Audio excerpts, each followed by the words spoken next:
What is up, my mates of YouTube? My name is Aussie Marcel, and in today's video we're going to be looking at my top 5 favourite fragrances for right now. So if that sounds good to you, let's get into the video.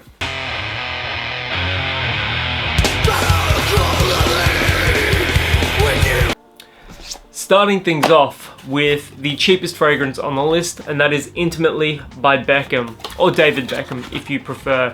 This fragrance makes a great transitional fragrance for a man in particular looking to transition from underarm and body sprays and deodorants, that cheaper side, to eau de toilettes and colognes. This is powdery, a little sweet, it's got some woody notes here as well. Performance isn't terrible for the $15 you pay for the fragrance, and because of that $15 price point, I have seen it a little more and a little less depending on where you sort of shop.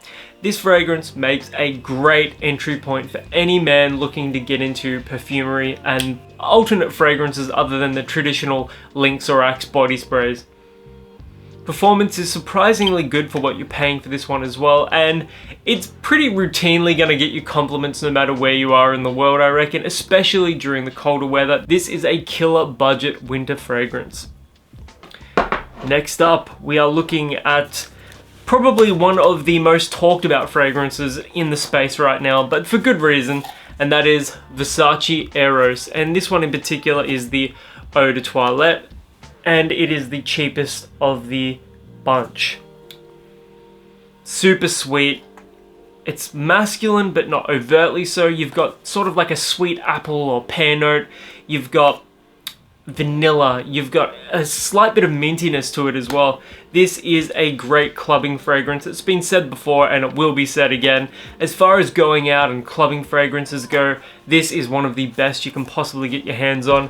Personally, I don't think it's worth it to spend the extra money on the eau de parfum or the straight up parfum of this fragrance. It smells fantastic and the performance is great as it is. I would highly recommend getting the 200ml bottle of the fragrance though, simply because it is better value. You can get that for around about $100 Australian. The bottle design looks great on your shelf as well. It smells fantastic. One of the best fragrances for compliments, and again for the money, it is exceptional value.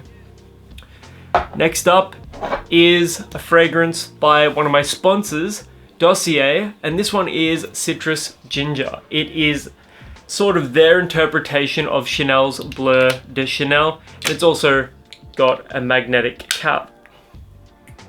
This fragrance is beautiful. I love the size of it. I just put it in my bum bag for the weekend, like if I'm going to a festival or if I'm going out to a gig. Chuck this in your bag and away you go. It doesn't take up a lot of space. It smells great. It lasts forever. I was at a show on Thursday. I went and saw Gate Creeper down in Melbourne, and one of the friends that I went with, she was saying that she really loves the way this one smells, and she tried to like rub it from my jacket into her hair because she didn't want to stop smelling it. So just take this as a word of advice, guys. Chicks want to wear this one in their hair, whatever the hell that's supposed to mean, but I really recommend checking this one out. It smells fantastic. I can't express enough how good this one actually smells, and you can get it for under $100 as well. Way cheaper than Chanel's Bleu de Chanel. Definitely check this one out. Next, we have the best Kelvin Klein fragrance, in my opinion. It is Defi Parfum. It is about $100 for the 200ml bottle of it, and I've got to say, as far as compliments go, this one may even get me more compliments than Versace Eros, and this is well regarded in the fragrance community as one of the best fragrances for compliments. This one is a little less pervasive. There's a few less people wearing this one, which I think will change eventually just because it's got a similar sort of Eros vibe. It's that creamy vanilla note. It smells phenomenal. God, every time I smell it, it's like, it's a luxurious kind of smell. It's quite strong, so don't go nuts on the sprays for this one. You only need about 3 or 4, and 4 at an absolute push.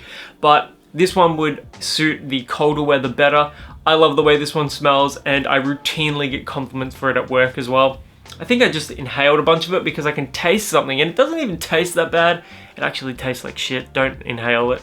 But yeah, not only does it smell fantastic, not only does it get you amazing compliments, but at about the $100 price point and with a great bottle design, it's gonna look great on a shelf. I highly recommend this one. And last but not least, we have another Kelvin Klein fragrance, Eternity Eau de Parfum. This one is very natural and green smelling. If you're after a fragrance that smells like it could occur in nature, like it's not too sweet, it's not too sickly, it doesn't smell synthetic, this is a great option. It's got almost this green, mossy soil quality to it. Herbaceous. It's got a very natural kind of smell. So if you don't want to smell like you're wearing an obvious men's cologne type of fragrance, like 1 million or something, highly recommend it. Yeah, it's aromatic as well. There's not a lot on the market that smell like this one. It is hard to find, and at about the $65 to $75 price point, it may be a little more than you want to spend. If that's the case, then go with the Eau de Toilette, which is significantly cheaper at about the $35 price point for 100 ml of the fragrance. But the Eau de Parfum is fantastic. I love the Parfum as well, but it smells nothing like the EDT or this EDP version. It smells much more in line with the Defi line of fragrances. So those are my 5 favorite fragrances for right now. If you've ever worn any of these, let me know in the comments below. I can't wait to hear what you guys have to say. And until the next video, my name is Aussie Marcel, and I'll catch you guys around.